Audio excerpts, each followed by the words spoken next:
শুরু করব অবশ্যই বাংলাদেশ দিয়ে। দয়কার তালব্যস নয়, দয়কার মূর্ধন্য স। এত দেশ ছিল কোথায় বাংলাদেশের ভারতের জন্য? কলকাতাকে নাকি মাত্র 4 ঘন্টায় দখল করে নেবে, কি বলছে বাংলাদেশ? আর এসব শোনার পর এই প্রথমবার এত কড়া ভাষায় মুখ খুললেন আমাদের রাজ্যের মুখ্যমন্ত্রী মমতা ব্যানার্জি। আজ একটু আগে বিধানসভায় মমতা ব্যানার্জি বলেছেন, যারা ভাবছেন দখল করব তারা এটা ভুল করে ভাববেন না, আমরা এসব শুনে বসে ললিপপ খাবো। এই প্রথম এত কড়া ভাষায় মুখ্যমন্ত্রী বার্তা দিলেন বাংলাদেশ সম্পর্কে। এর আগেও তিনি মুখ খুলেছিলেন, কিন্তু এই বার্তা যথেষ্ট কড়া, কোনো সন্দেহ নেই। আবার ভারত বিদ্বেষ এমন বাড়ছে বাংলাদেশে, আর এমন সময় যখন আমাদের বিদেশ সচিব বিক্রম মিস্ত্রি তিনি বাংলাদেশে আজই রয়েছেন। তিনি পৌঁছে গিয়েছেন বাংলাদেশে, সেখানে বেশ গুরুত্বপূর্ণ কয়েকটি বৈঠক রয়েছে।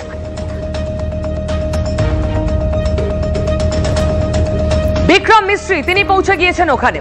এই আবহেই বেশ কিছু ছবি সামনে আসছে যা ইন্টারেস্টিং। একদিকে বাংলাদেশ সরকার আমাদের দেশের সঙ্গে আলোচনা করছে, অন্যদিকে এই বাংলাদেশ এখন নাকি জামাত আর বিএনপির কন্ট্রোলে। সেই বেশ কিছু গোষ্ঠী, যারা জঙ্গি গোষ্ঠী এবং যারা খুলেআম ছাড়পত্র পেয়েছে, সেই গোষ্ঠীগুলো খোলাখুলি লিফলেট বিক্রি করছে, ভারতকে শত্রু রাষ্ট্র ঘোষণা করো। ছবিটা দেখুন। এই যে হাতে হাতে লিফলেট বিলি করা হচ্ছে, লিফলেটের মূল বক্তব্যই হচ্ছে ভারতকে শত্রু রাষ্ট্র ঘোষণা করতে হবে। হাইলাইট করেছি একটা পোর্শন, দেখুন। হে দেশবাসী, ভারতকে শত্রু রাষ্ট্র ঘোষণার দাবি তুলুন। কে বলছে কথা? হিজবুত তাহরির বলে একটি সংগঠন, যাদের পরিচিতি আইসিস পন্থী হিসেবে। এরকম একটা গোষ্ঠী কি করে খুলেআম একটা গণতান্ত্রিক দেশে এরকম লিফলেট বিলি করতে পারে? বা লিফলেট ছেড়ে দিলাম, তারা খুলেআম কাজ করতে পারে, কথা বলতে পারে।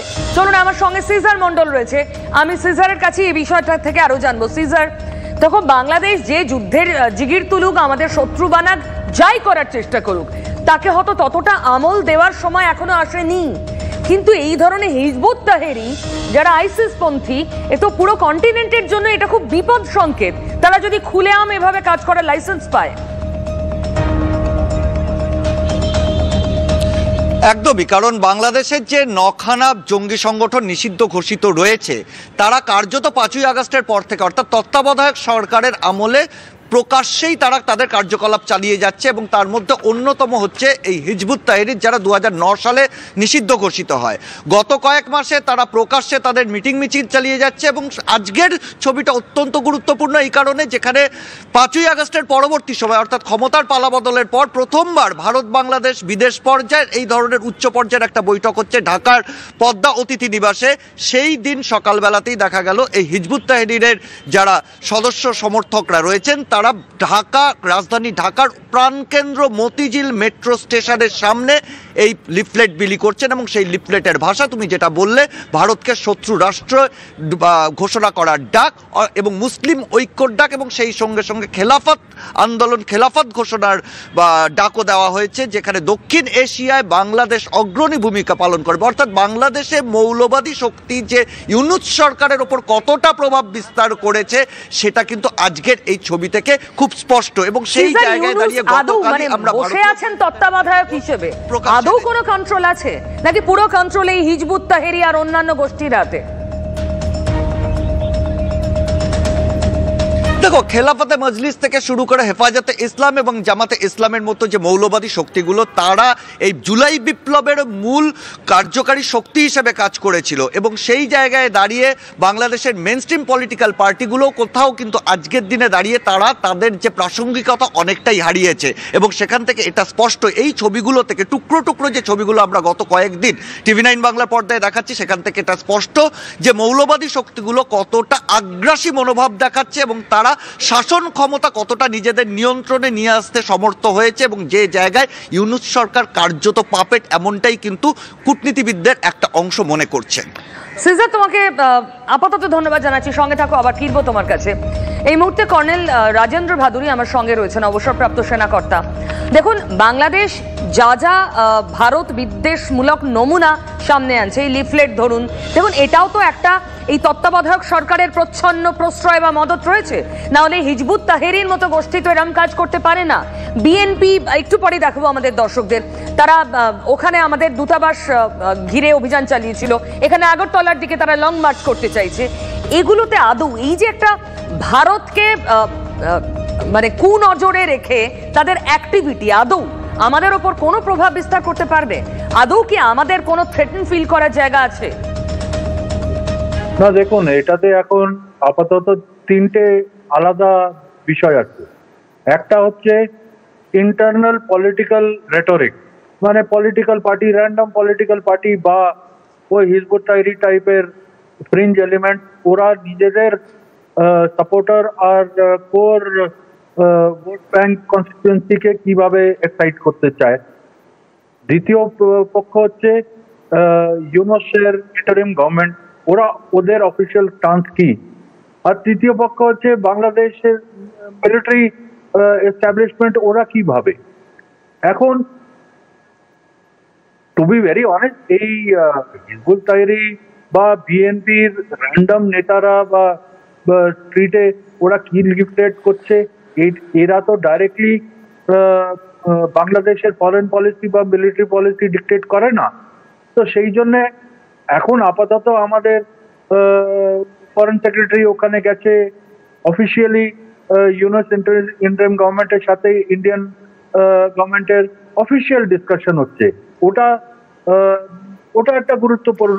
আমি এটাই বোঝার চেষ্টা করছি এই স্ট্যান্ডটাকে আমরা কিভাবে দেখবো।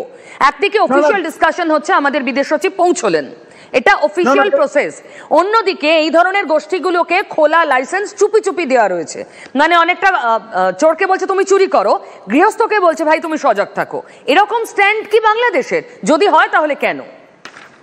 না, এরকম তো কোনো ইন্ডিকেশন নেই, মানে অ্যাটলিস্ট অবভিয়াসলি কোনো ইন্ডিকেশন নেই যে ইন্টারিম ইউনুস গভর্নমেন্ট এই হিজবুত তাহরির আর এইদিকে আনঅফিসিয়ালি বা প্রাইভেটলি উস্কুনি দিচ্ছে আর এইদিকে ইন্ডিয়ার সঙ্গে দোস্তি করবার চেষ্টা করছে, এমন তো কিছু নেই। কারণ মানে ইট ইজ নট নেসেসারি যে ইউনুস গভর্নমেন্টের উস্কানি দরকার। এরা তো আছেই অলরেডি বাংলাদেশি পলিটিক্যাল ল্যান্ডস্কেপ আর সামাজিক ল্যান্ডস্কেপে অলরেডি আছে। তো এদেরকে হ্যাঁ, এটা বলা যেতে পারে যে ইউনুস গভর্নমেন্ট ক্ষমতায় আসবার পরে ডক্টর ইউনুসের আন্ডারে অনেকগুলো জঙ্গিরা যারা আটক ছিল, জেল ছিল ডিউরিং হাসিনা গভর্নমেন্ট, ওদেরকে রিলিজ করে দেওয়া হয়েছে। এখন কি যুক্তিতে রিলিজ করেছে বা ওটা তো অফিসিয়ালি কেউ বলেনি, বাট আমরা জানি যে ওদেরকে রিলিজ করে দেওয়া হয়েছে। এখন ওরা রিলিজ হয়ে যাওয়ার পরে এখন ওরা সক্রিয় হবে, ওরা রিলিজ করার তো একটা পারপাস আছে। এই ধরনের গোষ্ঠী বা এই ধরনের কার্যকলাপে যারা যুক্ত তাদের রিলিজ করার তো একটা উদ্দেশ্য থাকে, সেটা কি মনে হচ্ছে আপনার? না, কিন্তু ওরা তো আর বাংলাদেশ আর্মি বা বাংলাদেশ মিলিটারি পলিসি তো স্ট্র্যাটেজি তো ডিকটেট করে না। বাংলাদেশ করে না, কিন্তু ওদেরকে এই যে বিশৃঙ্খলা তৈরির কাজে হয়তো ঘুরপথে ব্যবহার করা হচ্ছে, সেরকম কি হতে পারে? না, সেটা তো ওদের রোল, মানে ওদের তো ম্যানিফেস্টোই হিজবুত তাহরির, জামাত ইসলামী বাংলাদেশ বা অন্য জেএমবি আরো অর্গানাইজেশন আছে, ওদের তো উদ্দেশ্যই যে অ্যান্টি ইন্ডিয়া একটা স্টান্স নেওয়া। বিএনপি ইটসেলফ যখন গভর্নমেন্টে ছিল, ওরা বিশেষ even though officially internationally diplomatically ইন্ডিয়ার সঙ্গে রিলেশনশিপ মেনটেন করেছে, কিন্তু ইন্টারনাল পলিটিক্যালি ওরা প্রো ইন্ডিয়া নিজেকে দেখাতে চায় না। একদম। আপনি সঙ্গে থাকুন কর্নেল ভাদুরী, আমি আবার আসবো আপনার কাছে। তবে যে কথা বলছিলাম যে বাংলাদেশ ক্রমাগত কোথাও একটা ভারত বাজে, ভারত শত্রু, ভারতের সঙ্গে তাদের সম্পর্কটা আর আগের জায়গায় রাখা হবে না, এই বার্তাটা খুব স্ট্রংলি পৌঁছতে চাইছে বাকি দুনিয়ার কাছে। এই যে বিএনপির কথা এক্ষুনি হচ্ছিল, আচ্ছা এই যে যারা ছাড়া পেয়েছে হিজবুত তাহরি, এই ধরনের গোষ্ঠী বা এর সঙ্গে যুক্ত কিছু লোকজন যারা জেলবন্দি ছিলেন, যাদের ছেড়ে দেওয়া হয়েছে এই সময়, তাদের কথা না হয় বাদ দিলাম, বিএনপি সেটা তো একটা রাজনৈতিক দল। সেই দলও ভারত বিদ্বেষের জিগির তুলে আগরতলার দিকে লং মার্চ করার ডাক দিয়েছে, বিএনপিও। চলুন এই নিয়ে আমি আরো কথা বলি এই মুহূর্তে। এই নিয়ে আরো আমাকে জানাবে সিজার। আমি সিজারের কাছে যাব। সিজার, আমরা একটা জঙ্গি গোষ্ঠীরও যা অ্যাক্টিভিটি, যা উদ্দেশ্য, একটা রাজনৈতিক দলেরও সেই একই ধরনের উদ্দেশ্য, একই অ্যাক্টিভিটি। দেখো, এই যেটা বিএনপির তিনটি যে শাখা সংগঠন, ছাত্রদল অর্থাৎ স্টুডেন্টস উইং, ইউথ উইং এবং স্বেচ্ছাসেবক বাহিনী, তারা আগামী বুধবার সকালবেলা নয়াপন্টল এলাকা থেকে লং মার্চের ডাক দিয়েছে আগরতলা অভিমুখে, ঢাকা থেকে আগরতলা। একটা রাজনৈতিক কার্যক্রম, বাংলাদেশের অন্যতম prominent mainstream political party BNP, যে আওয়ামী লীগের আর্চ রাইভাল হিসেবে পরিচিত। এবং এই জায়গায় দাঁড়িয়ে তুমি যেটা বলছো, ভারত বিদ্বেষের যে হাওয়াটা, জিগিরটা বিএনপি তুলছে, এটা যেমন একদিকে ঠিক, অন্যদিকে কূটনীতিবিদদের একটা অংশ তারা মনে করছেন যেভাবে বাংলাদেশে গত কয়েক মাস বাংলাদেশের রাজনীতিতে মৌলবাদীদের প্রভাব এবং তাদের সক্রিয়তা বেড়েছে, সেই জায়গায় দাঁড়িয়ে তার প্রকাশ কর্নেল রাজেন্দ্র বাহাদুরী যেটা বললেন, তিনি বলছেন যে তারা বিদেশ পলিসি বা তারা সামরিক পলিসি তারা কোনোভাবে নিয়ন্ত্রণ করছে না, কিন্তু গত কয়েক মাসে বাংলাদেশের শীর্ষ কয়েক ডজন সরকারি কর্মকর্তা তারা পদত্যাগ করতে বাধ্য হয়েছেন এই মৌলবাদীদের চাপে। খালি সেটা নয়, বিভিন্ন বিশ্ববিদ্যালয়ের ভিসিরা পদত্যাগ করতে বাধ্য হয়েছেন। অর্থাৎ মৌলবাদীরা যে কোথাও নীতি নিয়ন্ত্রক ভূমিকায় পৌঁছে গেছেন সেটা কিন্তু স্পষ্ট, কারণ তাদের অপছন্দের লোক তারা কিন্তু সরকারি ব্যবস্থায় রাখতে দিচ্ছেন না। আর সেই জায়গায় দাঁড়িয়ে বিএনপি কোথাও তাদের রাজনৈতিক অস্তিত্ব প্রমাণ করার জন্য মরিয়া হয়ে উঠেছে, এটাই কিন্তু কূটনীতিবিদদের একটা অংশ মনে করছেন। এবং অবশ্যই সেখানে যে চলতি ভারত বিদ্বেষী হাওয়াটা মৌলবাদীরা তৈরি করেছে বাংলাদেশের বুকে, সেটাকেই পাথেয় করে এগোনোর চেষ্টা করছে। কিন্তু কূটনীতিবিদদের একটা অংশ মনে করছেন মেইনস্ট্রিম পলিটিক্যাল পার্টিগুলো যদি বাংলাদেশে আরেকটু সক্রিয় হয়, তারা ক্ষমতা ফিরে পায়, তাহলে মৌলবাদীদের অনেকাংশেই প্রতিহত করা সম্ভব হবে। সেক্ষেত্রে দুটো দেশের পারস্পরিক সম্পর্ক আরেকটু সুস্থির হতে পারে। সিজার, তোমাকে ধন্যবাদ। দেখুন, আমাদের বিদেশ সচিব বিক্রম মিশ্র এই মুহূর্তে বাংলাদেশের মাটিতে রয়েছেন, বৈঠক হচ্ছে ইউনূসের সঙ্গে, আজ বিকেলে বৈঠক রয়েছে। এই বৈঠকের আপডেট নেব। আমার সঙ্গে জ্যোতির্ময় কর্মকার, আমার নয়াদিল্লির সহকর্মী, আরো বলতে পারবে। জ্যোতির্ময় থেকে আমি আপডেট নেব। জ্যোতির্ময়, দেখো, ইতিমধ্যেই বিদেশ সচিব পর্যায়ের যে বৈঠক, সেই বৈঠক ইতিমধ্যেই শেষ হয়ে গিয়েছে। সূত্র মারফত যে খবর আমরা পাচ্ছি, বাংলাদেশের অভ্যন্তরে সংখ্যালঘু তাদের এই মুহূর্তে যে পরিস্থিতি, সেই বিষয় নিয়ে উদ্বেগ প্রকাশ করেছেন ভারতের তরফে বিদেশ সচিব, এবং তিনি যে বিষয়টি খুব স্পষ্ট করে বলেছেন যে তদারকি সরকারকে এই মুহূর্তে সংখ্যালঘুদের নিরাপত্তা সুনিশ্চিত করতে হবে, একটি রাষ্ট্র হিসেবে এটা তাদের দায়বদ্ধতা। অপর দিক থেকে বাংলাদেশের তরফ থেকে যেভাবে তাদের দূতাবাসগুলির সামনে বিক্ষোভ হচ্ছে, তাদের দূতাবাসের নিরাপত্তা নিয়ে তারা উদ্বেগ প্রকাশ করেছে এবং সেটি বিক্রম মিস্ত্রিকে জানানো হয়েছে। কিন্তু এর পাশাপাশি আরও দুটি বৈঠকের দিকে আমাদের নজর থাকছে। এবারে ফরেন মিনিস্টার অর্থাৎ বাংলাদেশের ফরেন মিনিস্টারের সঙ্গে বৈঠক করবেন বিক্রম মিস্ত্রি, এবং তার পরবর্তী বৈঠক হবে বাংলাদেশের তদারকি সরকারের প্রধান অর্থাৎ উপদেষ্টা মোহাম্মদ ইউনূসের সঙ্গে।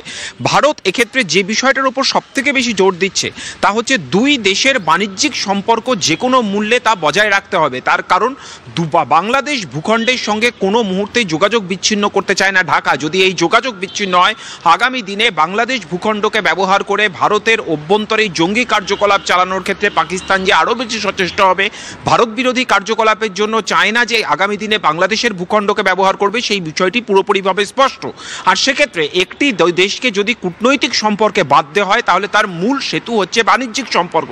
আর এই বাণিজ্যিক সম্পর্ক গত কয়েক মাস ধরে পর্যায়ক্রমে ধীরে ধীরে সেই সম্পর্কের অবনতি ঘটেছে। আর সেই সমস্যাগুলো এক এক করে আলোচনা করবেন বিদেশ সচিব, এমনটাই খবর আমরা পাচ্ছি, এবং বিদেশ সচিব পর্যায়ের বৈঠকেও এই বিষয়গুলি নিয়ে আলোচনা হয়েছে। এর পাশাপাশি বাংলাদেশের তরফ থেকে শেখ হাসিনার এক্সট্রাডিশন নিয়ে কোনো আবেদন জানানো হয় কিনা, বিশেষত মোহাম্মদ ইউনূস তিনি এই বিষয় তোলেন কিনা, বা তাদের বিদেশমন্ত্রী এই বিষয় তোলেন কিনা, নজর থাকছে সেদিকেও। জ্যোতির্ময়, তোমাকে ধন্যবাদ। দেখুন, একের পর এক হুমকি সেদেশ থেকে ভেসে আসছে আমাদের উদ্দেশ্যে, শুধু এপার বাংলার উদ্দেশ্য নয়। রুহুল রিজভী, বিএনপির নেতা, যুগ্ম মহাসচিব, কট্টর মৌলবাদী নেতা, তিনি শুধু বাংলা নয়, বিহার ওড়িশা দখলেরও ডাক দিয়েছেন। শুনুন। ভারতের শাসক শ্রেণী যা করছেন, এটা পৃথিবীর ইতিহাসে এবং রাষ্ট্রবিজ্ঞানের ভাষায় একবারে সরাসরি আগ্রাসন ছাড়া আর কিছু নয়। আপনারা বাংলাদেশে বলছেন সংখ্যালঘু নির্যাতন, তো সংখ্যালঘু নির্যাতনের ফলাফল কি? আমরা আমাদের মিলিত শক্তি, তারুণ্যের শক্তি নিয়ে আমরা এটাই বলবো, তোমরা যদি ওইটা দাবি করতে পারো তাহলে আমরাও দাবি করব আমাদের নবাব সিরাজউদ্দৌলার বাংলা, বিহার, উড়িষ্যা ফেরত দাও আমাদেরকে। কলকাতা ইসকনের ভাইস প্রেসিডেন্ট রাধা রমন কি বলছে শুনুন। মানচিত্রেও দেখি ভারতের আর বাংলাদেশ মানচিত্র, বাংলাদেশ ভারত মায়ের কোলে আছে, একদম যত্নে আছে, কিন্তু এখন বিদ্রোহ করে, এরকম রিলেশন খারাপ করে, দূর দেশের শত্রুতা করে, আমি জানি না কি এটা ভালো হবে দুই দেশের জন্য কিনা। যে বাংলাদেশ কিসের ভিত্তিতে এইসব দখল করে নেব, 4 ঘন্টায় কলকাতা, বাংলা, বিহার, ওড়িশা সব দখল করব, কিসের ভিত্তিতে বলছে, কোন জোরে? শুধুমাত্রই মৌলবাদী শক্তির ওপর ভর করে? আর এসব শুনেই তো রিয়্যাক্ট করলেন আমাদের মুখ্যমন্ত্রী। শুরুতেই আপনাদের দেখিয়েছি বিধানসভায় তিনি আজ কার্যত হুঁশিয়ারি দিয়েছেন, আমরা ললিপপ খাবো না বসে বসে। চলুন এই নিয়ে কথা বলবো। আমার সঙ্গে রয়েছে সৌরভ গুহ, আমার সহকর্মী। আমি সৌরভের থেকে আরো জানবো। সৌরভ, মুখ্যমন্ত্রী আগেও বলেছিলেন, কিন্তু এতটা কড়া বার্তা বোধহয় প্রথম এলো।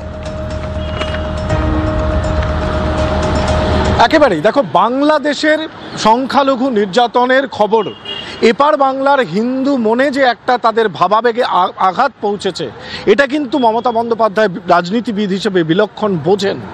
যে বেশ কিছু দিনের ঘটনা পরম্পরা এবং তার পরিপ্রেক্ষিতে দাঁড়িয়ে বাংলা, বিহার, উড়িষ্যা দখলের যে ডাক, সেই ডাককে কড়া ভাষায় আক্রমণ করলেন মমতা বন্দ্যোপাধ্যায় এবং বললেন যে কেউ কেউ যদি এরকম মনে করে তারা যেন এটা ভেবে না ফেলেন যে আমরা বসে ললিপপ খাবো। একেবারে এই কথাটা বললেন কোনো রাজনৈতিক মঞ্চে দাঁড়িয়ে নয়, এই কথাটা অন রেকর্ড মুখ্যমন্ত্রী মমতা বন্দ্যোপাধ্যায় বললেন বিধানসভার অধিবেশন কক্ষে, যেটা অত্যন্ত তাৎপর্যপূর্ণ। এবং সামগ্রিকভাবে যখন বাংলাদেশের ঘটনাকে কেন্দ্র করে কুণাল ঘোষ বা অন্যান্য তৃণমূল নেতারা বলছেন যে বিজেপি এখানে সক্রিয়, হিন্দু ভোট পোলারাইজেশনের, সেই জায়গা থেকে দাঁড়িয়ে মমতা বন্দ্যোপাধ্যায়ের এই রণংদেহী বার্তা, সেটা কিন্তু রাজনীতির বাধ্যবাধকতার জায়গা থেকে এবং রাজনীতিকে তিনি বুঝতে পারছেন, সেই কারণেই ভাবাবেগে যে আঘাত পড়ছে এটা তিনি বুঝতে পেরেছেন, সেই কারণেই কি তিনি আজকে অধিবেশন কক্ষ থেকে রণহুঙ্কার ছাড়লেন। এবং এই ললিপপ, এই বার্তা শুধুমাত্র বাংলাদেশকে নয়, বার্তা তো এই রাজ্যের বিরোধীদের জন্য, যারা লাগাতার প্রশ্ন তুলেছেন মুখ্যমন্ত্রী মমতা ব্যানার্জি কেন চুপ, কেন চুপ এ রাজ্যের সরকার বাংলাদেশ পরিস্থিতি নিয়ে। তবে এর মধ্যে আমি আরেকবার কর্নেল ভাদুরীর কাছে যাব। কর্নেল ভাদুরী, আমার ভীষণ অবাক লাগছে এটা ভেবে, এই যে একটার পর একটা হুঙ্কার, এটা দখল করব, ওখানে লং মার্চ করব, ভারত শত্রু রাষ্ট্র, কিসের জোরে বলছে বাংলাদেশ? না, আমি একটুখানি কনটেক্সটটা চেঞ্জ করতে চাই। বাংলাদেশ বলছে নাকি বাংলাদেশের ভেতরে কজন পলিটিশিয়ান নিজের পলিটিক্যাল শিক্ষা চালাবার জন্য উল্টো পাল্টা স্টেটমেন্ট দিচ্ছে? না, এতে যদি বাংলাদেশের সরকার চুপ করে বসে থাকে তাহলে তো মৌনতা সম্মতির লক্ষণ ধরে নিতে হবে আমাদের। না না, দেখুন, অনেক কিছু গভর্নমেন্ট রিয়াক্ট করবে না, আর আমাদেরও রিয়াক্ট করা উচিত না, এটা আমার পার্সোনাল ওপিনিয়ন। আমি অন্য কোনো কনটেক্সটে যাচ্ছি না। এখন এই যে ভদ্রলোক, এই বিএনপির যে আপনি নাম বললেন, ও বলে আমাদের সিরাজউদ্দৌলা। আরে তোমাদের সিরাজউদ্দৌলা ইস্ট বেঙ্গলের সিরাজউদ্দৌলা না জন্মেছিল না রাজত্ব করেছিল, সিরাজউদ্দৌলা তো ওয়েস্ট বেঙ্গলের লোক। তো আমাদের সিরাজউদ্দৌলা কি based on only that Sirajuddaula মুসলিম ছিল? তো সেইটা তো কোনো যুক্তি নেই। তো সিরাজউদ্দৌলা বিট্রেও তো মুসলিমই। মানে আপনি বলছেন এগুলো এলোমেলো বক্তব্য, এখন খানিকটা এলোমেলো অবস্থা তার মধ্যে থেকেই উঠে আসছে। এটা সরকারি অবস্থান ভাবাটা এখনই বোধহয় ঠিক নয়, কিন্তু সত্যি কি আমরা সেই বেনিফিট অফ ডাউটটা বাংলাদেশ সরকারকে এখন দিতে পারি? চতুর্দিকে এত কিছু হচ্ছে দেখেও, এত ভারত বিদ্বেষ দেখেও যে চুপ করে বসে রয়েছে। কর্নেল ভাদুরী, আপনাকে অনেক ধন্যবাদ। তবে এর মধ্যে আমাদের দেশে নিরাপত্তা সংক্রান্ত কিছু কড়াকড়ি বেড়ে গিয়েছে, বিশেষ করে বিএসএফ তাদের কড়াকড়ি বাড়িয়েছে। আপনারা জানেন অনেক জায়গাতেই কাঁটাতার নেই, সেই জায়গাগুলোতে আরো বেশি করে ফোর্স মোতায়েন করার খবরই সামনে আসছে। সায়ন্ত আরো আপডেট দিতে পারবে। সায়ন্ত, মূলত কোন কোন জায়গায় নজর? দেখো, কোচবিহার উত্তরবঙ্গ ফ্রন্টিয়ার এবং দক্ষিণবঙ্গ ফ্রন্টিয়ারে প্রায় 1000 কিলোমিটারের ওপর বেশি এরিয়া রয়েছে যেখানে কাঁটাতার নেই, অরক্ষিত এলাকা হিসাবে যেটা বিবেচিত হয়। সেখানে বাড়তি ফোর্স মোতায়েন করা হচ্ছে। যেখানে কাঁটাতার রয়েছে সেখান থেকে ফোর্স নিয়ে গিয়ে সেই কাঁটাতারহীন অথবা অরক্ষিত এলাকায় মোতায়েন করা হচ্ছে বলে ইতিমধ্যে ইস্টার্ন কমান্ড সূত্রে খবর। একই সঙ্গে রাতের বেলায় নাইট ভিশন ক্যামেরা এবং ড্রোনের মাধ্যমে যাতে নজরদারি চালানো যায় সেই ব্যাপারেও সিদ্ধান্ত নেওয়া হয়েছে। তবে সবথেকে গুরুত্বপূর্ণ সিদ্ধান্ত এটাই যে ইস্টার্ন কমান্ড যদি চায়, ওয়েস্টার্ন কমান্ড অর্থাৎ রাজস্থান, কাশ্মীর অথবা আরুর সঙ্গে এলাকা থেকে বিএসএফ জওয়ান কিন্তু ইস্টার্ন কমান্ডে আসতে পারে পরিস্থিতির উপর বিচার করে। অর্থাৎ পরিস্থিতি যেদিকে যাবে সেই অনুযায়ী কিন্তু জওয়ান ওয়েস্টার্ন কমান্ড থেকে ইস্টার্ন কমান্ডে আসবে বঙ্গ সুরক্ষা এবং ইস্টার্ন কমান্ড অর্থাৎ পূর্বাঞ্চলের সুরক্ষার জন্য। ধন্যবাদ শান্ত। আমার হাতেও সময় নেই, তবে সত্যি বাংলাদেশ যা করছে তা সমালোচনা যোগ্য, তা নিন্দাযোগ্য। তবে অফিসিয়াল আলোচনাও চলছে, একেবারে সাঁড়াশি উপায় এগোতে চাইছে বাংলাদেশ। দেখা যাক আজ বিক্রম মিস্ত্রির সঙ্গে আলোচনার ফল কি বেরোয়। শেষ করবো নিউজ এট 2, সঙ্গে থাকুন।